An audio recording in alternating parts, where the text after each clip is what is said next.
Muy buenas tardes, les saluda con mucho gusto Eduardo Quintana y hoy le damos gracias a Dios por esta nueva oportunidad que nos concede para comenzar con nuestro estudio bíblico. En el video pasado estudiamos el mensaje dirigido a la iglesia en Éfeso, esto en Apocalipsis capítulo 2 y versículos 1 al 7. En esta ocasión estaremos apreciando el mensaje dirigido a la iglesia en Esmirna, así que por favor, abramos nuestras Biblias en Apocalipsis capítulo 2 y versículos 8 al 11.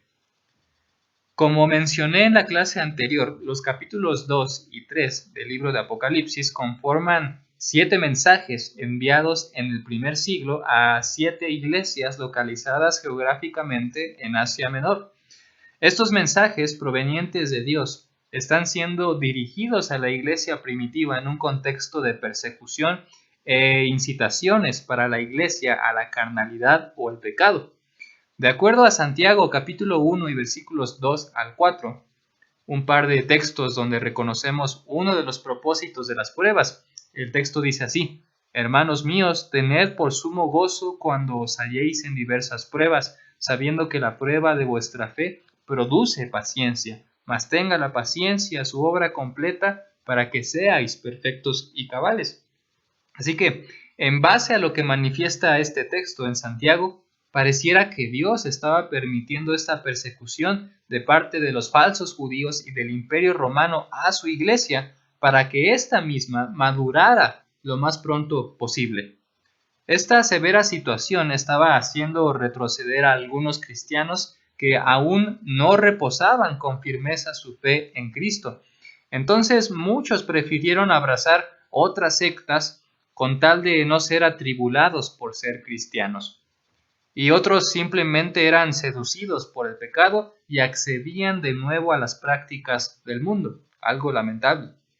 No obstante, algunos pudieron perseverar fieles hasta la muerte, como el ejemplo de un varón llamado Antipas. Su ejemplo lo leemos más adelante en el versículo 13 del mismo capítulo 2 del libro de Apocalipsis.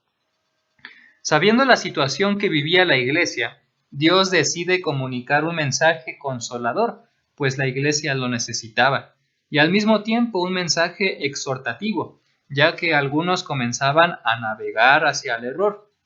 La iglesia en Esmirna, de la cual estaremos hablando, es una de las 7 iglesias que al parecer fue carente de una amonestación, a diferencia de otras iglesias como la iglesia en la Odisea, que recibió una fuerte reprensión por parte de Jesús, ya que su actitud era nefasta. Capítulo 2 de Apocalipsis y versículo 8, vamos a comenzar con nuestra lectura. Capítulo 2 y versículo 8 comienza diciendo así: Y escribe al ángel de la iglesia en Esmirna, el primero y el postrero, el que estuvo muerto y vivió, dice esto.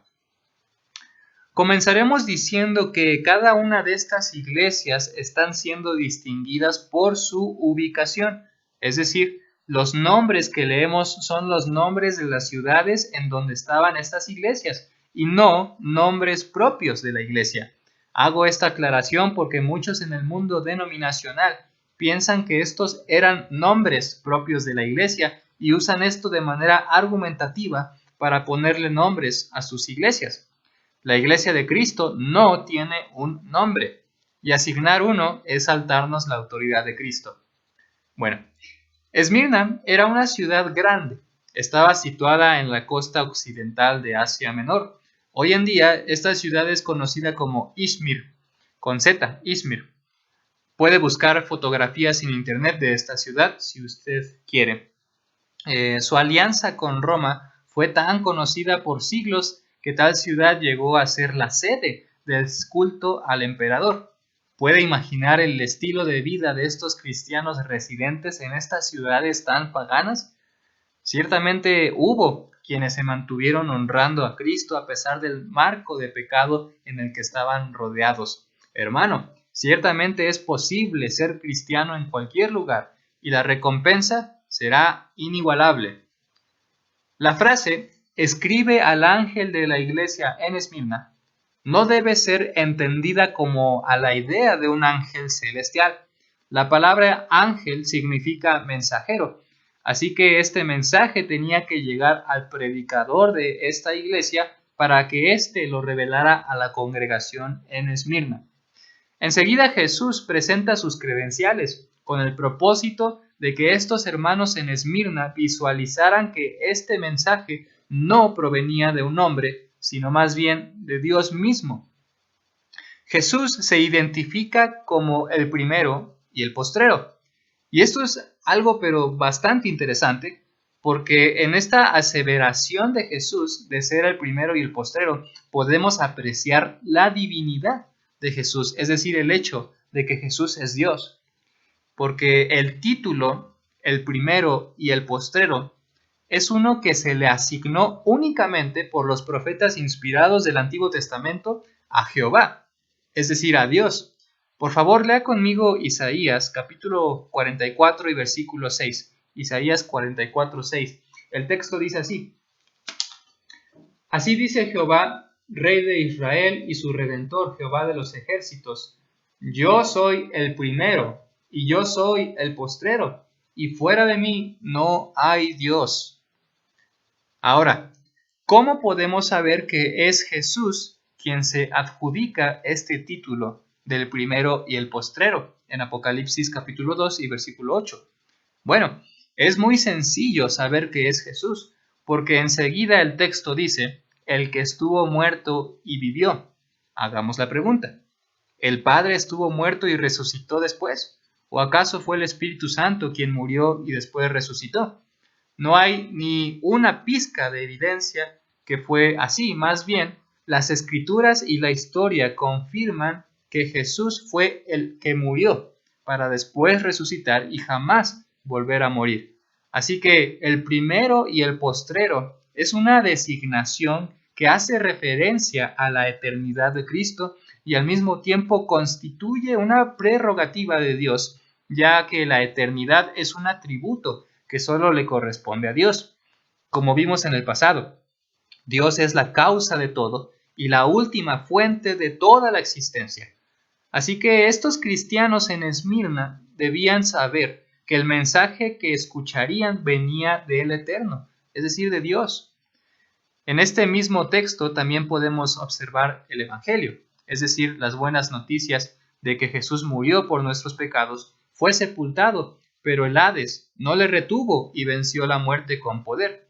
Si lee con detenimiento el texto, podemos escuchar el mensaje del Evangelio. Una vez más el texto dice: el primero y el postrero, el que estuvo muerto y vivió. Así que usted también puede leer Primera de Corintios, capítulo 15 y versículos 1 al 4, en donde Pablo habla acerca del Evangelio. Bueno, versículo 9 dice el texto así: Yo conozco tus obras y tu tribulación y tu pobreza, pero tú eres rico, y la blasfemia de los que se dicen ser judíos y no lo son, sino sinagoga de Satanás. Al igual que el resto de las iglesias en el capítulo 2 y capítulo 3, Jesús le hace saber a esta iglesia que él conocía todo lo que ocurría con ellos. A veces podemos pensar en medio de nuestra aflicción que Dios nos ha abandonado en nuestros problemas y que ha ignorado nuestros esfuerzos. Pero el texto dice: yo conozco. No hay nada cubierto ante la mirada del Altísimo. Todas las cosas están desnudas ante su presencia, y lo bueno como lo malo es visible ante su presencia. Jesús reconoce que esta iglesia era pobre en términos materiales, y dos factores pudieron ser causa de la pobreza de estos cristianos. Número uno, tal vez estos cristianos vinieron a ser pobres por la zona en la que vivían. Tal vez era una zona pobre de la ciudad en Esmirna. O número dos, llegaron a ser pobres por ser fieles a Cristo. Es decir, ellos perdieron su riqueza por causa de Cristo. Pero enseguida Jesús pronuncia una paradoja, porque les dice que son ricos. Caray, ¿cómo está esto de que eran pobres pero ricos al mismo tiempo? En Santiago capítulo 1 y versículo 9, la Biblia dice: el hermano de humilde condición gloríese en su exaltación, pero el que es rico en su humillación. Así que Un cristiano con bajos recursos no debe afanarse por su pobreza, sino considerarse exaltado por alguien más especial que el hombre, es decir, Dios. ¿Qué interesa si el hombre me ve por los suelos? ¿Eso qué importa? Si Dios me ve en el pináculo, es decir, hasta arriba, esto debe ser el gozo perpetuo del cristiano. La sujeción a Dios y la práctica diaria de sus mandamientos hacen de los hijos de Dios personas ricas espiritualmente, que es algo mucho mejor y más permanente, a diferencia de las cosas materiales, no como esas cosas que conseguimos por nuestros propios méritos, el trabajo, el dinero, nuestros coches, el hogar, nuestros títulos. ¿Eso qué importa? Muchos pueden con orgullo mostrar esas cosas que consiguen en la vida a sus prójimos, sin reconocer que frente a Dios sus posesiones y sus títulos, todas esas cosas son huecas y sin provecho. Los ciudadanos romanos y el judío hostil pudieron ver a la iglesia en Esmirna con una membresía pobre. Sin embargo, la opinión de nuestro Señor Jesucristo era por completo contraria, ya que para Él eran ricos. Siempre será mejor la aprobación de Dios que la del hombre. Siempre he pensado eso, y deberíamos pensarlo todos. Siempre será mejor la opinión de Dios que la del hombre. Qué mensaje tan consolador para esta iglesia. La segunda parte de este texto es realmente cruda y fuerte para los enemigos de la iglesia y de Dios. Una sinagoga fue el lugar de reunión de los judíos donde celebraban sus ceremonias religiosas. Esta sinagoga de Satanás fue la misma que se encargó de perseguir a los fieles de Dios bajo la dispensación del antiguo pacto. Fue la misma que persiguió a Jesús, a Esteban, a Pablo y a los demás siervos de Dios. Y es la misma sinagoga que hoy quiere afectar a la iglesia actual, vistiéndose con el mejor disfraz del enemigo, que es la religión. Los que se dicen ser judíos y no lo son, dice el Señor en este texto. Los que dicen ser cristianos, pero sus obras son incongruentes con sus aseveraciones de ser hijos de Dios. Aquellos, dice el Señor, son la mismísima congregación del diablo. Pablo escribió en Romanos capítulo 2 y versículos 28 al 29, pues no es judío el que lo es exteriormente, ni es la circuncisión la que se hace exteriormente en la carne, sino que es judío el que lo es en lo interior, y la circuncisión es la del corazón, en espíritu, no en letra, la alabanza del cual no viene de los hombres, sino de Dios. En el primer siglo y aún hoy hay quienes se jactan de ser judíos pensando que son el pueblo especial de Dios y quienes aparentan frente al mundo vivir en santidad. Pero lo que Pablo está diciendo aquí básicamente es que no es hijo de Dios quien tiene esta conexión étnica con Abraham, sino el que busca hacer la voluntad de Dios, y ciertamente estos se decían ser judíos que compartían época con esta iglesia en Esmirna, eran aliados del diablo mismo, no eran judíos. Siempre ha existido esta tendencia a creer que uno es pueblo de Dios por ciertas cosas, pero quien define quién es pueblo de Dios y quién no son las Escrituras. El que conduce su vida en armonía con el consejo de Dios revelado en la Biblia, este es el Hijo de Dios. El que no es un miembro más de la sinagoga del mundo, donde su líder y su predicador es Satanás mismo. Mateo capítulo 7 y versículo 15, Jesús dijo: guardaos de los falsos profetas que vienen a vosotros con vestidos de ovejas, pero por dentro son lobos rapaces. Vamos a continuar en nuestra lectura en el versículo 10. Capítulo 2 y versículo 10 de Apocalipsis, el texto dice: no temas en nada lo que vas a padecer. He aquí, el diablo echará a algunos de vosotros en la cárcel, para que seáis probados y tendréis tribulación por 10 días. Sé fiel hasta la muerte y yo te daré la corona de la vida. Seguramente aún no estaban sufriendo con intensidad la persecución. Apenas comenzaría a incrementarse y necesitaban ser advertidos para prepararse. Pero lo que Jesús dice aquí es penetrante, porque Jesús, quien se identificó como el Todopoderoso en el capítulo 1 de Apocalipsis y en el verso 8, este Todopoderoso les dice en forma de imperativo: no teman en nada. Es decir, Jesús no les está diciendo, no temer puede ser una opción para ustedes. Jesús tampoco está diciendo, intenten no tener miedo. Estas no son las palabras de Jesús. El Todopoderoso está diciendo, no debe existir temor en ustedes. ¿Por qué no debe haber temor en el cristiano fiel? Porque el cristiano fiel sabe que su alianza es con el Todopoderoso, con el Eterno y con el Dador de la vida. Él es el único de todo temor, mas no el gobierno romano ni la muerte misma. Lea por favor Mateo capítulo 10 y versículo 28. Primera de Juan capítulo 4 y versículo 18, la Biblia dice, en el amor no hay temor, sino que el perfecto amor echa fuera el temor, porque el temor lleva en sí castigo, de donde el que teme no ha sido perfeccionado en el amor. Después de esto, Jesús hace conocer a la iglesia que no es el gobierno romano ni los judíos hostiles quienes se encargan de obstaculizar la vida del cristiano, sino más bien el diablo mismo. El texto dice, el diablo echará a algunos a la cárcel. La fuente de toda obra maligna es Satanás, quien está como un depredador esperando atrapar a su víctima. Lea por favor, 1 de Pedro capítulo 5 y versículo 8. Algo similar reconoce el apóstol Pablo en 1 de Tesalonicenses capítulos 2 y versículos 18. 1 de Tesalonicenses capítulo 2 y verso 18, el texto dice, por lo cual quisimos ir a vosotros, yo Pablo, ciertamente una y otra vez, pero Satanás nos estorbó. ¿Quién? Satanás. Satanás les estorbó. En este contexto, Pablo estaba siendo vigilado por los malvados judíos, pues querían matarle, pero Pablo sabe que detrás de ellos es su padre, el diablo. Enseguida Jesús vuelve a mencionar la prueba detrás de todo este problema, pues dice que serían encarcelados para probar su fe.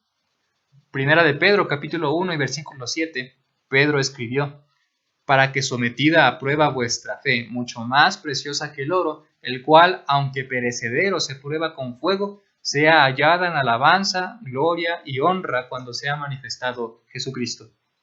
El cristiano sabe, antes de ser cristiano, que está enlistándose a un conflicto entre el bien y el mal, y que él combatirá y defenderá con honor su patria en Cristo. En ocasiones, al oír este tipo de ideas, muchos son los que huyen del cristianismo, pero esto se debe a la poca confianza que depositamos en Cristo, ignorando sus promesas tan fortalecedoras como Mateo capítulo 28 y verso 20.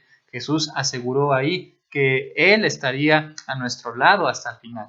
El texto dice, enseñándoles que guarden todas las cosas que os he mandado, y he aquí, yo estoy con vosotros todos los días hasta el fin del mundo. Amén. Ahora debemos resaltar la otra parte positiva de este mensaje. Esto es el hecho de que se trata de una persecución temporal. El texto dice que serían perseguidos por 10 días. Este número 10 que se está empleando se está asignando de manera simbólica. Nunca debemos pasar por alto que estamos tratando con un libro con un lenguaje muy especial y altamente simbólico. El número 10 denota un tiempo definido, es decir, la tribulación podría ser prolongada, pero no permanente. El número 10 es una brecha de tiempo que puede ser fácilmente medida, a diferencia de otros números simbólicos que usa este libro, como el número 1000, que alude a un tiempo mucho más denso. Posiblemente Jesús está apuntando al tiempo del emperador Constantino, cuando la persecución se aplacaría. Después de esto tenemos un fragmento de texto muy popular, el cual es, sé fiel hasta la muerte y yo te daré la corona de la vida. Jesús está implicando aquí la idea de que muchos morirían siendo mártires, pero enfatiza la necesidad de la fidelidad para obtener esta corona. Esta corona que vemos aquí no debe ser interpretada con un significado literal, sino uno figurativo. El cielo es un plano inmaterial, O sea que no habrá mares, tronos, coronas, arpas, trompetas, etc. Solo que Dios quiere expresar su mensaje a un nivel en el que el hombre pueda visualizar o entender la idea de lo que quiere dar a entender Dios. Cada uno de estos objetos tienen un representativo de algo. En este caso, una corona es un representativo de victoria o algo relacionado con un reino. En estos tiempos, solo el emperador era digno de portar una corona. Así que Jesús quiere impregnar la idea en la mente de estos cristianos de que Él ofrece una mejor corona, una inmarcesible. Así que debemos tener la idea de que aquel que venza el pecado y la muerte, siendo fiel a Dios hasta el último suspiro, será victorioso con Cristo e ingresará al eterno reino de Dios. La frase hasta la muerte, esa frase, no se refiere a la idea de ser fieles hasta el momento de la muerte, sino más bien ser fieles al grado de dar nuestra vida por Cristo. Para terminar con nuestra lección, nuestro último texto, el versículo 11, dice así: El que tiene oído oiga lo que el Espíritu dice a las iglesias, el que venciere no sufrirá daño de la segunda muerte. Solo 2 iglesias no recibieron una reprensión. Esmirna es una de ellas, y la otra es Filadelfia. Al parecer, este mensaje solo fue preventivo, pues Jesús les anticipa lo que iban a experimentar y les exhorta a continuar con su fidelidad, y al mismo tiempo Jesús mostró un elogio a esta iglesia por la riqueza interna que poseían estos hermanos. La frase "el que tiene oído oiga" es una expresión que ponía un énfasis a la importancia del mensaje transmitido y a la necesidad de practicar lo que se comunicó en el mensaje. Lea por favor Santiago capítulo 1 y verso 22. Después Jesús menciona a aquellos que no sufrirían la segunda muerte, esto es, al que venciere.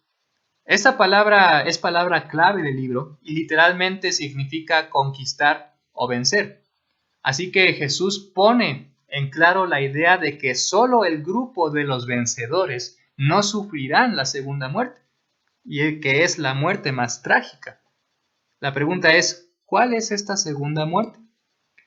Si hay una segunda muerte es porque existe una primera. Bíblicamente, la primera muerte es la separación del espíritu y el cuerpo, según Santiago capítulo 2 y versículo 26, donde el texto dice: porque como el cuerpo sin espíritu está muerto, así también la fe sin obras está muerta.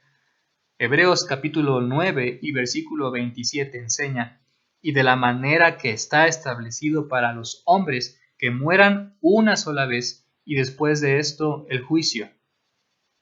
Esta es la primera muerte. Pero de nuevo,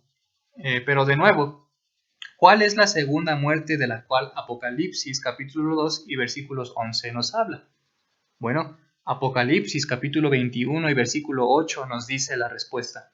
El texto dice: pero los cobardes e incrédulos, los abominables y homicidas, los fornicarios y hechiceros, los idólatras y todos los mentirosos tendrán su parte en el lago que arde con fuego y azufre, que es la muerte segunda. También Apocalipsis capítulo 20 y versículo 14 nos da una respuesta más breve. Dice así: y la muerte y el Hades fueron lanzados al lago de fuego. Esta es la muerte segunda. En definitiva, la segunda muerte es la separación eterna del hombre y su creador, es decir, Dios. El libro de Apocalipsis es verdaderamente para los hijos de Dios un alimento que nutre nuestra esperanza y que nos da una cálida cobija en tiempos amargos. Se despide Eduardo Quintana. Muchas gracias.